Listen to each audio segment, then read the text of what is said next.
হাত নামান। বলেন তো কোন সূরা থেকে তেলাওয়াত করেছি? সূরাতুজ জারিয়াত। বলেন কোন সূরা? সূরাতুজ জারিয়াত। আয়াত নাম্বারটা হচ্ছে 56। বলেন কত নাম্বার?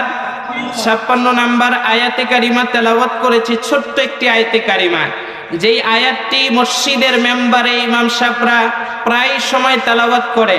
একজন মানুষ মারা গেলেও জানাজার সামনে নেতা নেত্রীরা সহ উলামা হযরতরা বলে ওমা খলাকতুল জিন্না ওয়াল ইনসা ইল্লা লিয়াবুদুন। সকলের সুপ্রসিদ্ধ একটি আয়াত, যেই আয়াতটি যারা কোরআন পড়তে পারে না তাদের কাছেও পরিচিত, যারা পড়তে পারে তাদের কাছেও পরিচিত, এমন কি অমুসলিমদের কাছেও দু চারটি আয়াত পরিচিত।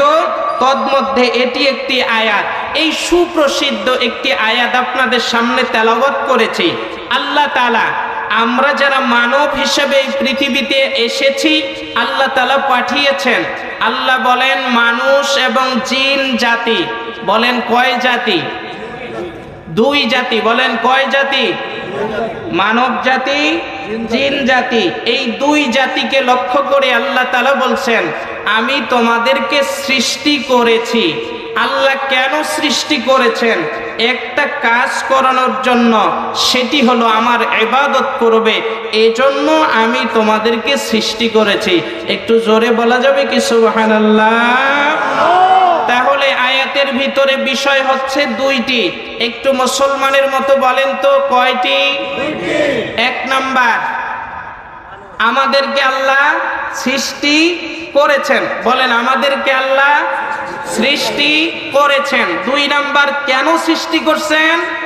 তার দাসত্ব করার জন্য। কথা কি বুঝতে পারছেন?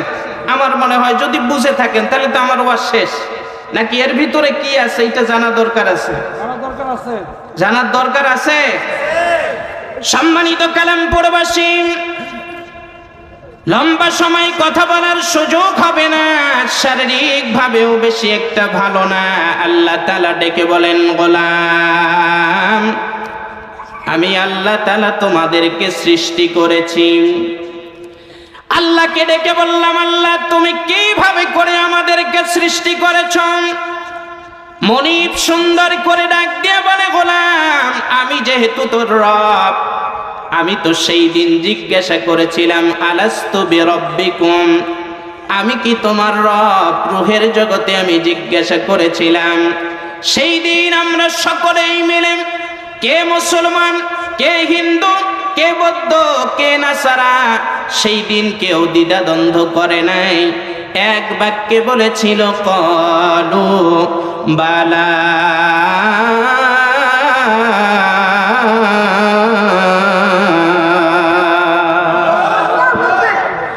এইবার কথা হলো সেই দিন আমরা বলছি জি আল্লাহ আপনি আমার রব, আপনি আমার সব, আপনি আমাকে আদর করে বানিয়েছেন, আপনি আমার রব। রূহের জগতে এই কথাটা বলছি।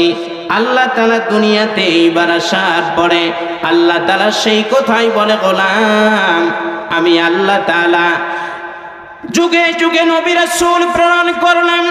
আমার হাবিব মুহাম্মদ সাল্লাল্লাহু আলাইহি ওয়াসাল্লাম কেউ সর্বশেষ আমি নবী করে যখন পাঠালাম, আমার নবীজি এইবার আল্লাহকে ডাক দিয়ে বলে আল্লাহ আমি যে দাওয়াত দিতে যাব গো আল্লাহ, কিভাবে করে দাওয়াতের সূচনা করব? সব নবীরা তো দাওয়াত দিয়েছেন ইয়া কওমি ইবুদুল্লাহ মা লাকুম মিন ইলাহিন গায়রু। হে আমার কওমের লোকেরা, হে আমার গোত্রের লোকেরা, এইভাবে করে দাওয়াত দিয়েছে আল্লাহ, আমি কিভাবে করে দাওয়াত দিব রে মালিক? আল্লাহ সঙ্গে সঙ্গে ডাক দিয়ে বলেন হাবিব আমার বন্ধু, আপনাকে তো আমি আল্লাহ তাআলা সমগ্র জগতের জন্য প্রেরণ করেছি। আপনি যেহেতু রাহমাতুল লিল আলামিন, আপনার দাওয়াতের সিস্টেমটা গোত্র ভিত্তিক হইলে হবে না, আপনার দাওয়াতের সিস্টেম হবে তামাম পৃথিবী ব্যাপী। ইয়া আইয়ুহান নাসু উবুদু রাব্বাকুমুল্লাযী খালাকাকুম ওয়াল্লাযীনা من قبلكم لعلكم تتقون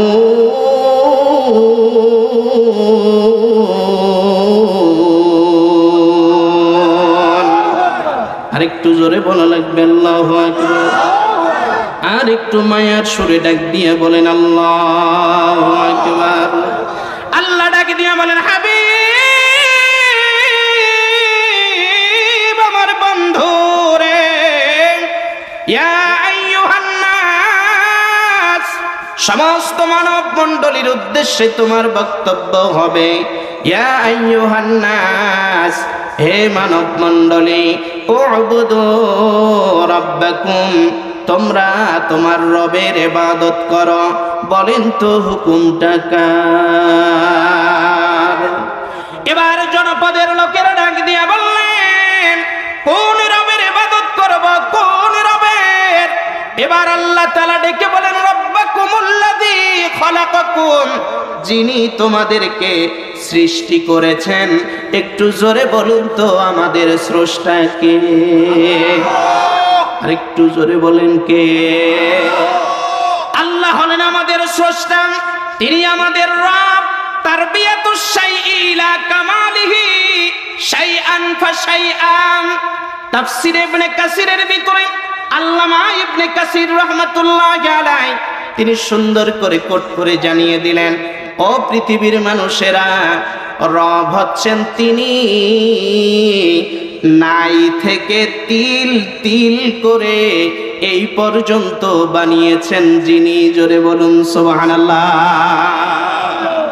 বলেন রব হচ্ছেন তিনি নাই থেকে তিল তিল করে আমাদেরকে বানিয়েছেন যিনি জোরে বলুন সুবহানাল্লাহ তাহলে বোঝা গেল কি এখান থেকে মুফাসসিররা লিখেছেন তিনি আমাদেরকে নাই থেকে বানিয়েছেন আমাদের কোনো অস্তিত্ব ছিল না আল্লাহ পাক রব্বুল আলামিন সুন্দর করে সূরা দাহরের ভিতরে ডাক দিয়ে বলছেন হাল আতা আলাল ইনসানি হিনুম মিনাদ দাহরি লাম ইয়াকুন শাইআন মাযকুরা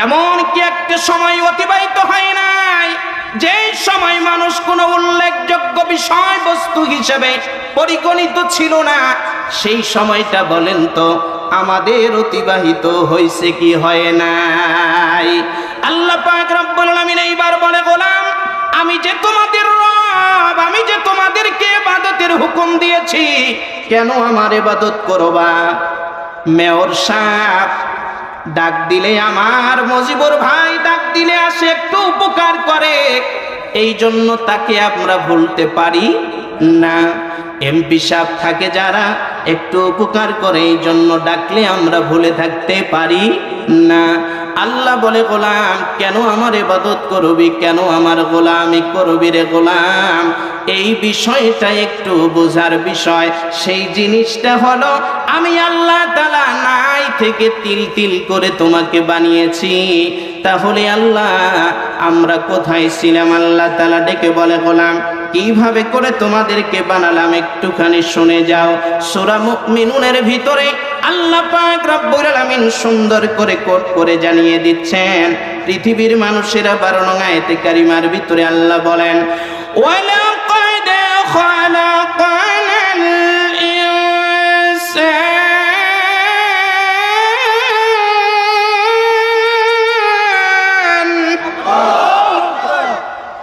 ওয়ালাকাদ খালাকানাল ইনসান মিন সুলালাতিন মিন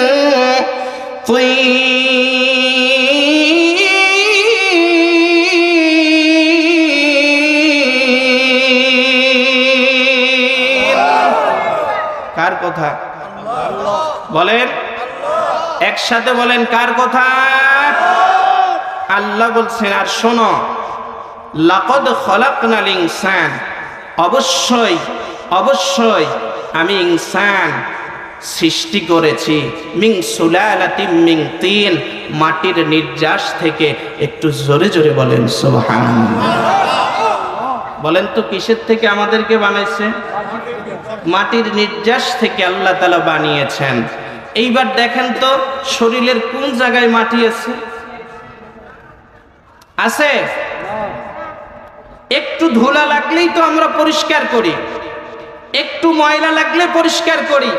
এই যে বসার জায়গাটা এখানেও দিছে, এরপরেও আমরা উঠার সময় একটু ঝাড়া টাড়া দিয়ে উঠবো। কথা বলেন, কথা মানে বুঝেন না আপনারা? আমার কথা কি বোঝা যাচ্ছে? হ্যাঁ, বুঝতে কষ্ট হচ্ছে আপনাদের? তাহলে বলেন আল্লাহ তাআলা কি বলছে? আমাদেরকে কি দিয়ে বানিয়েছেন? মাটির নির্যাস থেকে বানিয়েছেন। এখন আমাদের শরীরের কোথায় মাটি? আমরা তো মাটি দেখতে পাচ্ছি না। আমরা মাটির ভিতরে বসলে মাটি একটু লাগলে আমরা ঝেড়ে ফেলে দেই। আল্লাহ যে বলল মাটির নির্যাস থেকে বানিয়েছেন, আল্লাহ বলেন শোনো, মাটি থেকে তোমাদেরকে যে সৃষ্টি করেছি এর ব্যাখ্যা হলো তিনটা। জোরে বলেন কয়টা? আরেকটু জোরে বলেন, একসাথে বলেন কয়টা? আরো জোরে, একটু গলা পরিষ্কার করে নেন। কিছুদিন পরেই তো স্লোগান শুরু করতে হবে, নির্বাচন সামনে আসতেছে না? বলেন কয়টা? মাটির ব্যাখ্যা কয়টা? তিনটা। নাম্বার এক নাম্বার হলো মাটির ব্যাখ্যায় মুফাসসির বলেন, গোলাম শুনে রাখো, আল্লাহ রাব্বুল আলামিন বলেন ইয়া আইয়ুহান নাসু তাকু রাব্বাকুমুল্লাযী খালাকাকুম মিন নাফসিন ওয়াহিদাতিন ওয়া খালাকা মিনহা যাওজাহা ওয়া বাথা মিনহুমা রিজালান كثيرا ونساء। একটু জোরে। আল্লাহর কোরআনের তেলাওয়াত শেষ হবে এখন, শুধু না, শেষ পর্যন্ত যত উলামা হযরত আসবেন আপনারা আল্লাহু আকবার বলবেন, সাথে সাথে আল্লাহ তিনটা পুরস্কার আপনাদেরকে দান করবেন। এক নাম্বার, দুনিয়াতে রিজিক আল্লাহ উত্তম রিজিক দান করবেন। দুই নাম্বার, মরার পর সময়, কোন সময়? মরার সময় কালিমা নসিবের চিন্তা আছে না নাই? কালিমা নসিব হয়ে যাবে। তিন নাম্বার, কবরের ভিতরে রেখে আসবে, ওই জায়গায় বলেন তো ছেলেরা সাথে যাবে? আমি হুজুর যাব? ইমাম সাহেব যাবে? সভাপতি সাহেব যাবে? প্রধান বক্তা যাবে? কেউ যাবে না। ওই সময় কবরে রেখে আসা হবে আপনাকে একা। ওই সময় প্রশ্ন করবে মুনকার নাকির। জোরে বলুন কয়টা? হাতের দিকে তাকান, কয়টা? প্যাস লেগে গেল, প্যাস লেগে গেছে না? দেখি যদি শেষে বলতে পারি তাহলে পেছ ছুটাই দিয়ে যাব। কয়টা বলেন তো? এক নাম্বার প্রশ্নটা হবে মার রব্বুক, তোমার রব কে? যারা দুনিয়াতে রবের নামে তাকবীর দিবে, কবরে রাখার পরে মুনকার নাকির আসার সাথে সাথে অটোমেটিক জবান দিয়ে বের হয়ে যাবে রব্বি আল্লাহ। খুশি হইতে পারেন নাই? জোরে বলুন সুবহানাল্লাহ, একসাথে বলুন সুবহানাল্লাহ। সম্মানিত ভাইরা আমার, তাহলে মিন সুলালাতিন মিন তিন, মাটির নির্যাস থেকে আমাদেরকে সৃষ্টি করা হয়েছে। এর ব্যাখ্যায় মুফাসসির বলেন তিনটা। এক নাম্বার হলো আল্লাহ তাআলা আমাদের আব্বাজান সর্বপ্রথম আদমকে আল্লাহ তাআলা যে বানিয়েছেন, আল্লাহ তাআলা বানিয়েছেন বলেন তো কি দিয়া? মাটি দিয়ে বানিয়েছেন। এই দুনিয়ার জমিন থেকে মাটি নিয়ে গেছেন, এখন কোথায় কথা বেড়ে যায়? এইবার যদি আপনাদেরকে প্রশ্ন করি, বলুন তো আব্বাজান আদমকে যে মাটি দিয়ে সৃষ্টি করছে, ওই মাটিটা কি কালামপুরের মাটি, গাজীপুরের মাটি, কোন জায়গার মাটি? ওই মাটির কথাই মুফাসসির লিখেছেন আল্লাহ রাব্বুল আলামিন এই দুনিয়ার জমিনটাকে রেখেছিলেন শুধুমাত্র পানি আর পানি, পানি আর পানি। আল্লাহ তাআলা এই পানির ভিতরে ঢেউ সৃষ্টি করলেন, তরঙ্গমালা শুরু হয়ে গেল। এই ঢেউয়ের ভিতরে আল্লাহ তাআলা ফেনা রাশি সৃষ্টি করলেন। এই ফেনা রাশির থেকে সর্বপ্রথম আল্লাহ যেই জায়গাটায় মাটি বানালেন সেইটা হলো মক্কাতুল মুকাররমা, খানায় কাবা। সর্বপ্রথম মাটি সৃষ্টি হলো পৃথিবীতে খানায় কাবার চত্বরে। চিল্লে বলবেন না সুবহানাল্লাহ? সেই খানায় কাবার চত্বর থেকে সর্বপ্রথম মাটি হলো ওই জায়গা থেকে আল্লাহ রাব্বুল আলামিন আজরাইলের মাধ্যমে নিয়েছেন। অনেক ইতিহাস এখানে আছে, আমি এত সময় বলতে পারবো না, আর অল্প সময় যেহেতু বলবো এজন্য আমি শুধু তাড়াহুড়া করতেছি আলোচনাটা। আপনাদেরকে একটা জায়গায় দাঁড় করিয়ে দিয়ে শেষ করতে চাই। ওই জায়গা থেকে মাটি নিয়ে আব্বাজান আদমকে বানালেন। এই জন্য বলুন তো, মাটির নির্যাস থেকে যে আল্লাহ আমাদেরকে বানিয়েছেন এর অর্থ কয়টা? এক নম্বর আদমকে বানিয়েছেন, তিনি হলেন আমাদের আব্বাজান। তিনার থেকেই পর্যায়ক্রমে আমরা এসেছি। এজন্য আব্বাকে আল্লাহ সেই জিনিস দিয়ে বানিয়েছেন, আমাদেরকেও বাপের সূত্রে ওই জিনিসেই আমরা তৈরি। এই জন্য এক নাম্বার ব্যাখ্যা হলো মিন সুলালাতিন মিন তিন, আমরা হলাম মাটির সৃষ্টি। জোরে কোন সুবহানাল্লাহ। আল্লাহ পাক রব্বুল আলামিন এইবার ডাক দিয়ে বলে, গোলাম, দুই নাম্বার মাটির ব্যাখ্যা হলো সুম্মা জাআলনাহু নুতফাতান ফি ক্বারারিন মাকিন। আল্লাহ পাক রব্বুল আলামিন সূরা তারিকের ভিতরে ডাক দিয়া বলেন, ফালিয়ানদুরিল ইনসানু মিম্মা খুলিকা মিম্মা দাফিক ইয়াখরুজু মিন বাইনিস সুলবি ওয়াত তারাইব। দুই নম্বর ব্যাখ্যা আল্লাহ রাব্বুল আলামিনের এই আয়াতের ব্যাখ্যায় মুফাসসির বললেন, তারবিয়াতুশ শাইই ইলা কামালিহি শাইআন ফাশাইআ, নাই থেকে তিল তিল করে আল্লাহ বানিয়েছেন।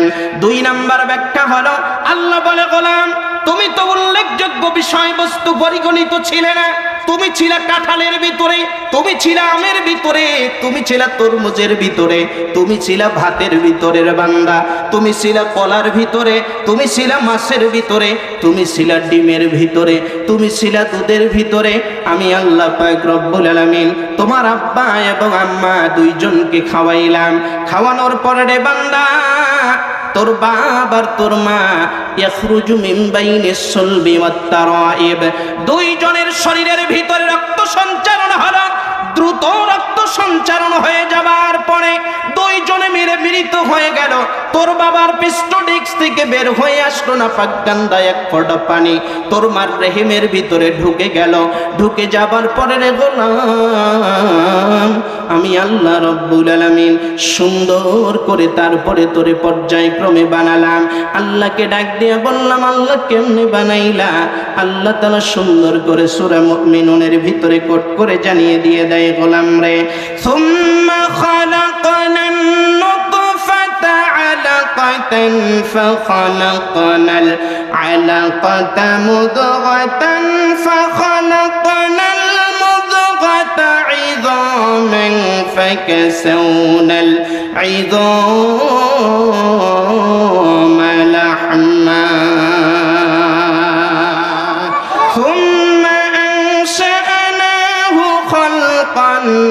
آخر فتبارك الله أحسن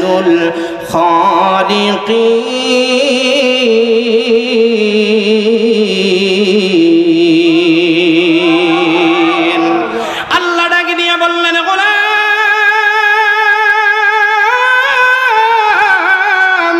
তুই একটাবার চিন্তা কইরা দেখ, তোর বাবার পিস্টোডিক্স থেকে নাপাক গন্ধা পানিটা লইয়া তোর মার রেহেমের ভিতরে নিয়ে গেলাম। এই যে আম খাইলি, দুধ খাইলি, কলা খাইলি, এইবার বলেন তো কলার উপাদান কি? মাটির থেকে হয় না আকাশ থেকে পড়ে? কোন জায়গা থেকে? মাটির থেকে পড়ে। এই মাটির থেকে যে আমাদেরকে বানিয়েছেন, এই তুমি মৃত্তিকা গবেষণাগার আপনাদের এই তো গাজীপুরেই। যদি বিশ্বাস না হয় কালকে গিয়ে আপনি জিজ্ঞাসা করবেন মাটির ভিতরে উপাদান আছে কয়টা, ওনারা বলবেন এই মাটির ভিতরে উপাদান আছে 10টা। জোরে বলেন কয়টা? আরো জোরে কয়টা? আমি এই দিকে যাব না, অন্যদিন সুযোগ হলে আমি লম্বা সময় নিয়ে আপনাদেরকে শোনাবো। শুধু শর্টকাট করে 2 নাম্বার ব্যাখ্যা। তাহলে এই মাটির উপাদান থেকে কলা হয়, আম হয়, ডিম হয়, দুধ হয়, সব কিছু হয়। এই জন্য আমাদেরকে যে মাটির থেকে সৃষ্টি করেছেন, 2 নাম্বার ব্যাখ্যা হইল মাটির, এই মাটির উপাদান থেকে যা তৈরি হয় তাই আমরা খাই। এই জন্য আল্লাহ বলেন তোদেরকে মাটির থেকে সৃষ্টি করেছি। বুঝেছেন যারা, একটু আল্লাহরে খুশি করার জন্য চিল্লায় এখন আল্লাহু আকবার। আমার ভাইরা, এইবার 2 নাম্বার ব্যাখ্যা চলে গেল। নাম্বার 3 নাম্বার ব্যাখ্যা। 3 নাম্বার মুফাসসির বলে গোলাম রে, সুম্মা খালাকানান নুতফাতা আলাকা, তোর বাবার পেস্টোডিক্স থেকে যখন মায়ের রেহেমের ভিতরে ঢুকে গেল, এই না পাক গন্ধা পানিটা যখন ঢুকে যায়, অমনি সময় আল্লাহ তাআলা 2 জন ফেরেশতা নিযুক্ত করে দিয়ে দেয়। 2 জন ফেরেশতা যেই জায়গার ভিতরে মারা যাওয়ার পরে তোর দাফনটা হবে রে গোলাম আব্দুর রহিম, মনে মনে ভাবছিল আমার দাফনটা যেন পাকিস্তানে হয়। না না না, হবে না। তোমার চিন্তা চেতনা আমার কবরটা যেন ওই বুদ্ধিজীবী কবরস্থানে হয়। না না না, হবে না। যদি তোমার দাফন তোমার ওই সময় ওই বীর্য যখন মায়ের পেটের ভিতরে যখন নাপাক গন্ধ পানি চলে যায়, ওই সময় আল্লাহর ফেরেশতা একটু মাটি নিয়ে যেখানে আপনার দাফন করা হবে ওই মাটিটা নিয়ে আপনার ওই জায়গায় লাগায় দেয়। আস্তে আস্তে আল্লাহ ডাক দিয়া বলেন সুম্মা খালাকানান নুতফাতা আলাকা, এই যে নাপাক গন্ধ পানি তোর মায়ের পেটের ভিতরে ওইভাবে আমি রেখে দিতে পারতাম রে গোলাম, তা আমি করি নাই। 2 জন ফেরেশতা নিযুক্ত করিয়া 1 দিন নয় 2 দিন নয় 40 দিন পর্যন্ত তোর মায়ের পেটের ভিতরে আমি খেদমত করাইলাম, ওইটারে সূক্ষ্ম করে রেখে দিয়ে দিলাম। 40 দিন পরে এই নাপাক গন্ধা পানিটাকে আমি আল্লাহ জমাট বাঁধা রক্তে রূপান্তরিত করলাম।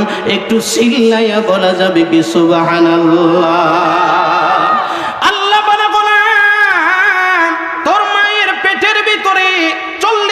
পর্যন্ত ফেরেশতার মেহনত করানোর পরে জমাট বাঁধা রক্তে রূপান্তরিত করলাম।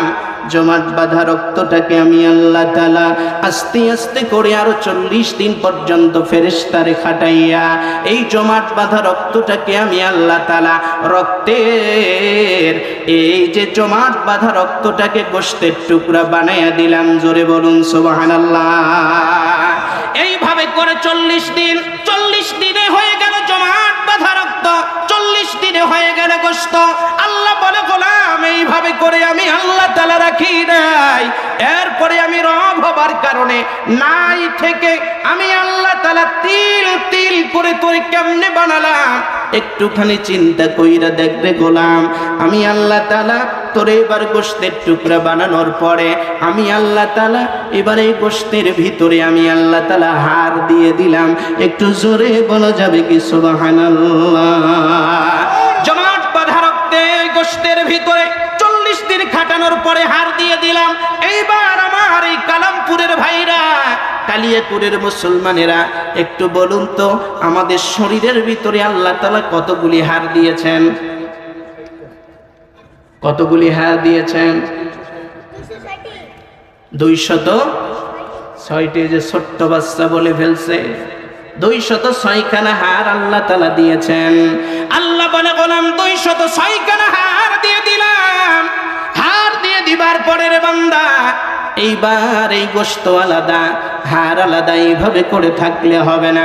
আরো 40 দিন পর্যন্ত ফেরেশতা দিয়ে মেহনত করাইয়া আমি এ সালা বানায় দিলাম, চামড়া দিয়ে দিলাম। এই চামড়ার ভিতরে প্যাকেট করে দিয়ে আমি আল্লাহ তাআলা রেখে দিয়ে দিলাম। একটু মুসলমানের মতো বলা যাবে কি সুবহানাল্লাহ? আল্লাহ রে ডাকে রে বান্দা, আল্লাহ রে ডাক। নাই থেকে সৃজনে করলো যে আল্লাহ ওই আল্লাহরে ভুলে কেমনে থাক। আল্লাহ রে ডাকে রে বান্দা, আল্লাহ রে ডাক। জোরে কোন মারহাবা, আরেকটু জোরে বলেন মারহাবা। এবার তাহলে এতটুকুর ভিতরে বুঝতে পারছেন ইবনে কাসির রাহিমাহুল্লাহ যে বলছেন তারবিয়াতুশ শাইই ইলা কামালিহি শাইআন ফাশাইআন, নাই থেকে তিল তিল করে আমার আল্লাহ মায়ের পেটের ভিতরে আপনাকে আমাকে বানাইলেন। আল্লাহ বলে বান্দারে এইভাবে করে বানাইয়াকে শেষ করে দিলাম নাকি? আল্লাহু আখরাজাকুম মিন বুতুনি উম্মাহাতিকুম লা তা'লামুনা শাইআ ওয়া জা'আলা লাকুমুস সাম'a ওয়াল আবসারা ওয়াল আফইদা قليلا ما تشكرون।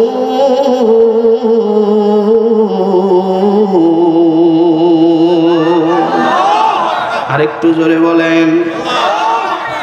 আমি কি ঘটনা ধরবো না কোরআন চলবে? বলেন, ঘটনা ধরবো না কোরআন চলবে? কোরআন চলবে।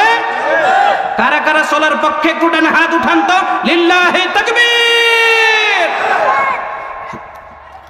কোরআন যদি চলে কম পক্ষে প্রতি হরফে 10 নেকি। যদি কিচ্ছু না হয় 1 ঘন্টা কোরআন বুঝার জন্য বসে থাকলে কম পক্ষে 500 রাকাত নফল নামাজ পড়ার সওয়াব আমলনামায় উঠে যাবে। আর ঘটনা ধরলে এখন তা বলতে বলে আজগবি গাঁজাখড়ি কত গল্প চলে আমাদের মাহফিলগুলিতে, কথা কয় না দেখি? চলবে না বন্ধ করে দেব? চলবে আর কিছুক্ষণ। সম্মানিত ভাইরা আমার, আল্লাহ রাব্বুল আলামিন সুন্দর করে কোট করে জানালেন কেন তার ইবাদত করব আমরা। কথা ছিল এইটা, আল্লাহ বলেন আমি তোমাদেরকে মায়া করে বানাইছি। আল্লাহকে বললাম আল্লাহ এবার তুমি বলো না। আল্লাহ বলে গোলাম রে তোর এইভাবে করে বানালাম, বানানোর পরে তোর মায়ের ভিতরে ফি করারিম মাকিন সুরক্ষিত একটা প্যাকেটের ভিতরে তোরে রেখে দিয়ে দিলাম। আস্তে আস্তে করে আমি আল্লাহ তাআলা তোর হাত দিলাম, তোর পা দিলাম, তোর চোখ দিলাম, তোর কান দিলাম। আমরা বলতে যেন না পারি আল্লাহ গো কেন তোমার ইবাদত করব, কেন তোমার দাসত্ব করব? তোমার দাসত্ব না করে কি থাকলে হবে না? আল্লাহ বলে না, আমি তোমাদেরকে আমার দাসত্ব করার জন্যই বানাইছি। এবার আল্লাহকে বললাম আল্লাহ তুমি যে চোখ দিলে এই চোখ দিয়ে কি করব? আল্লাহ বলে চোখ আমি আল্লাহ তাআলা দিয়েছি। এই চোখ দুইটার ভিতরে আমি আল্লাহ তাআলা একটা দুইটা নয়, বর্তমান মেডিকেল সায়েন্স বলছে 2 কোটি আল্লাহ তাআলা এথার মেশিন ফিট করে দিয়েছে। কতগুলা? 2 কোটি। যদি মেডিকেল সায়েন্সের কোনো ছাত্র থাকে তারা বুঝতে পারবে যে আমি কোন সমুদ্র থেকে কথা বলছি। 2 কোটি মেডিকেল সায়েন্স বলছে 2 কোটি চোখ আল্লাহ তাআলা এই চোখের ভিতরে মেশিন ফিট করে দিয়েছেন। সুবহানাল্লাহ কয় না? এই কয়টা লাইট লাগিয়েছে, এই লাইটের বিল হবে না? আপনার বাড়িতে 2টা ফ্যান চলে, 4টা লাইট চলে, মাস শেষে কারেন্ট বিলের কাগজ নিয়ে হাজির। কথা কয় না দেখি? হয় না? প্রতি মাসে 1 মাস দেন নাই, দ্বিতীয় মাসে রেড সিগন্যাল দিয়ে যায়। আগামী মাসে যদি কারেন্ট বিল পরিশোধ করতে না পারেন তাহলে কি লাইন কেটে দেওয়া হবে। আল্লাহ বলে আমি যে তোর চোখের ভিতরে 2 কোটি মেশিন ফিট করলাম, কোন কারেন্টের তার আমি যে লাগাইয়া দিয়ে দিলাম, আমার ফেরেশতারা বছরে কয়বার তোর কাছে এসেছে কারেন্ট বিল নেওয়ার জন্য? বলেন আসছে? আসছে? আসে নাই? আল্লাহ বলে গোলাম এই 2 কোটি মেশিন আমি আল্লাহ তাআলা চোখের ভিতরে ফিট করে দিয়েছি। এই চোখের ভিতরে যদি আমি আল্লাহ তাআলা এক ধরনের মেশিন ফিট করে দিয়ে দিতাম তাহলে মাহমুদুল হাসান ফরিদপুরি হুজুর আসলে যে এরকম দেখা যাইতো, মুফতি আমদাদুল হক হাফিজাহুল্লাহ আসলে ওই রকম দেখা যাইতো, সভাপতির চেহারা যেমন দেখা যায় এরকম দেখা যাইতো। একই রকম সবাই লাগতো, স্টেজে যেমন যারা বসা আছে সবাইকে যেরকম দেখা যাইতো, সামনে যারা বসা আছে সবাইকে একই রকম দেখা যাইতো। আল্লাহ বলে এই যে চেহারার পার্থক্য আমি আল্লাহ তাআলা করে যে সৃষ্টি করে দিয়েছি, আর এটার বহির প্রকাশ ঘটানোর জন্য আমি আল্লাহ তাআলা 2 কোটি মেশিন এই চোখের ভিতরে ফিট করে দিয়েছি। এই জন্য এক একজনকে দেখলে এক এক রকম দেখা যায়, কেউ কালো, কেউ সাদা, কেউ সুন্দর, কেউ লাল বর্ণের, কেউ সাদা বর্ণের। এই যে পার্থক্যের মেশিন বলেন তো, এটা ফিট করে দিয়েছেন যিনি, তিনি কে? নারায়ে তাকবীর। আল কোরআনের আলো। ওস্তাদুল মুকাররম আমার শ্রদ্ধাভাজন ওস্তাদ, তিনি চলে এসেছেন। তিনি আপনাদের সামনে গুরুত্বপূর্ণ কথা বলবেন ইনশাআল্লাহ।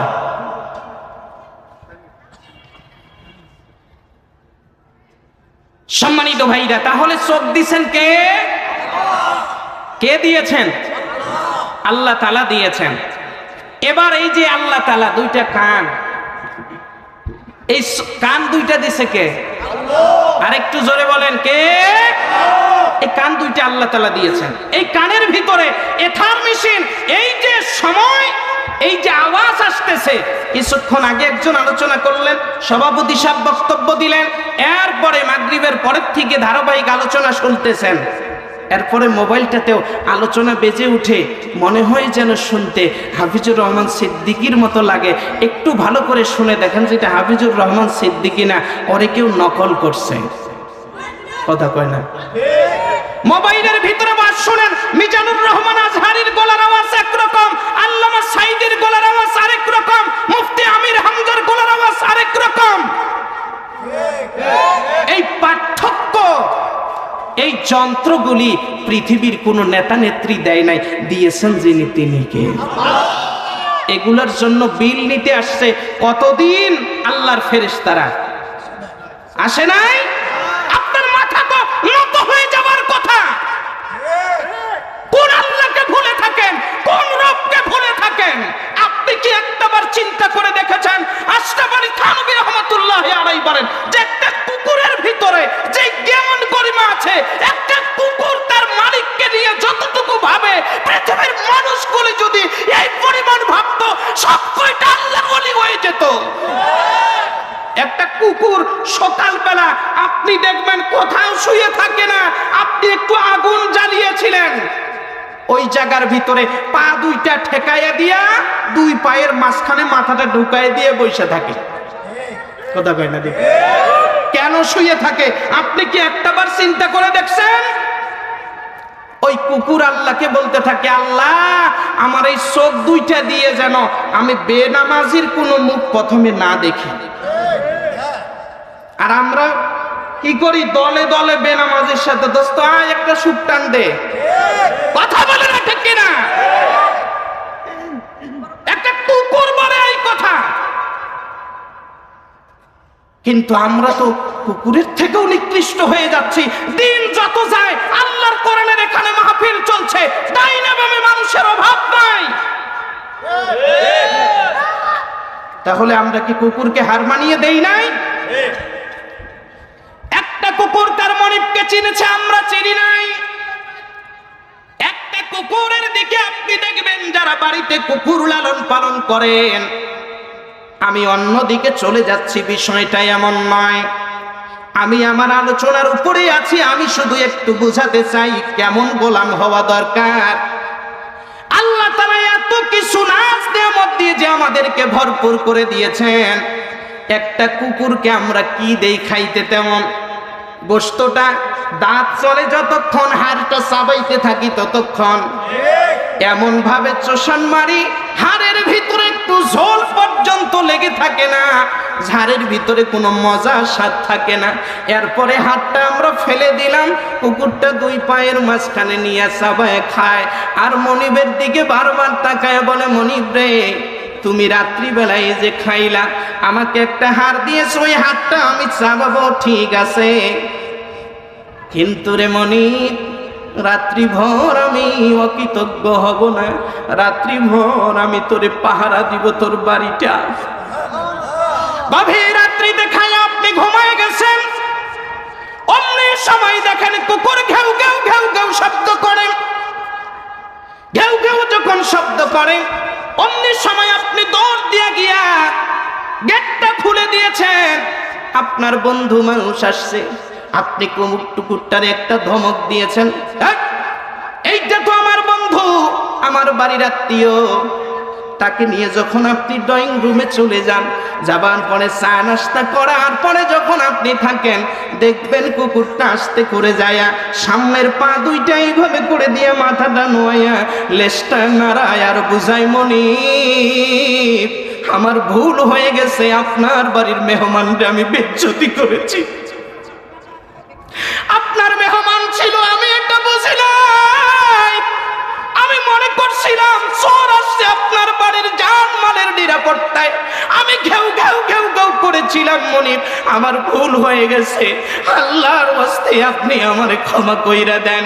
একটা কুকুর একটা হাড় খাইয়া আপনার বাড়ির ঝুটা কাটা খাইয়া সে যদি আপনার বাড়ি পাহারা দেয়, রাত্রে জেগে জেগে আপনার বাড়ির নিরাপত্তা দেয়, যে আল্লাহ আপনারে চোখ দিল, যে আল্লাহ আপনারে কান দিল, যে আল্লাহ আপনারে জিহ্বা দিল, যে আল্লাহ আপনারে নাক দিয়ে দিল, যে আল্লাহ তাআলা মাথার ভিতরে একটা মগজের ডিব্বা দিল, ওই মাথার মগজটা নিয়েও যদি আপনি চিন্তা করেন, মেডিকেল সায়েন্স এইটা নিয়ে গবেষণা করলো, আল্লাহ তাআলা এই মাথার মগজটাকে কেন পেছাইয়া পেছাইয়া পেছাইয়া পেছাইয়া কেন দিলেন, এইটার ভিতরে কি আছে, মেডিকেল সায়েন্স এটা নিয়ে গবেষণা করলেন। ও মুসলমান, বাংলাদেশের নয়, এই পৃথিবীর কোন মুসলমানের বাচ্চা এইটা নিয়ে গবেষণা করে নাই। ইউরোপের ভিতরে ওই খ্রিস্টানরা ওরা এটা নিয়ে গবেষণা করলো, মাথার মগজের ভিতরে কি আছে এইটা নিয়ে গবেষণা করে তারা যেটা বের করলো, কেন আল্লাহর হাবিবের মাথা কাটার জন্য কেন কাফেররা গেল সুড়ঙ্গ তৈরি করে, মাথার ভিতরে আসলে কি থাকে, তারা গবেষণা করলো মাথার মগজ নিয়ে, এটাকে নিয়ে তারা খুলতে শুরু করলো। তারা যেটা রেজাল্ট দিল, ও কালামপুরের মুসলমান, তারা বলল এই মগজটার ভিতরে আল্লাহ যে পেছাইয়া পেছাইয়া যে তারগুলি দিয়ে রাখছে, তামাম পৃথিবীটাকে একবার নয় 3 বার পেছানো যাবে। একটু জোরে বলা যাবে কি আল্লাহু আকবার? মুসলমান, ওই খ্রিস্টানরা এটা নিয়ে গবেষণা করে, মাথার মগজ নিয়ে গবেষণা করতে করতে তারা রেজাল্ট দিল, এই যে মাথার তারটা আল্লাহ তাআলা আমেরিকায় দিয়ে রাখছে, বাড়ি হলো বাংলাদেশে, মাথার তার গিয়ে রয়েছে সেই পাকিস্তানে, বাড়ি হইল বাংলাদেশে, মাথার তার গিয়ে আছে সৌদি আরবে। এই জন্য সৌদির ভিতরে যদি কোনো দুর্ঘটনা হয়, সাথে সাথে আপনার টেনশন হয়, আপনার বাড়ি কালামপুর, গাজীপুরে মারামারি, আপনার মাথার ভিতরে ক্যাচ করে। এইটা যদি তার যদি আল্লাহ পৃথিবী ব্যাপী আপনার সরাইয়া না দিত, তাহলে পাশে কি হয় আপনি বুঝতে পারতেন না। এইবার বলেন তো, এই যে মগজটা আল্লাহ পেছায়া পেছায়া দিয়েছেন, এইটা বানাতে গিয়া দুনিয়ার মানুষের অবদান কত পার্সেন্ট? হ্যাঁ আছে? কোন পীর সাহেব, কোন ইমাম সাহেব, কোন খতিব সাহেব, কোন নেতা নেত্রী কারো যদি না থাকে, তাহলে মাথা নত হবে একমাত্র কার কাছে? আল্লাহ ছাড়া কার কাছে মাথা নত হবে না। ইবাদত হবে আল্লাহর, মাথা কোন মাজারের কাছে, কোন পীরের কাছে, কোন নেতার কাছে, কোন নেত্রীর কাছে হবে না। কত বলেন ঠিক কিনা? আপনি চিন্তা করে দেখছেন, আল্লাহ এইভাবে করে আপনাকে আমাকে তারবিয়াতু শাইইলা কামালিহি শাইআন ফাশাইআ, নাই থেকে তিল তিল করে বানিয়েছেন যিনি। এইবার মুসলমানের মতো আওয়াজ দিয়ে বলেন তিনি কে? আরেকটু জোরে বলেন কে? আমার মতো হাত উঁচু করে বলেন কে? আরেকটু জোরে কে?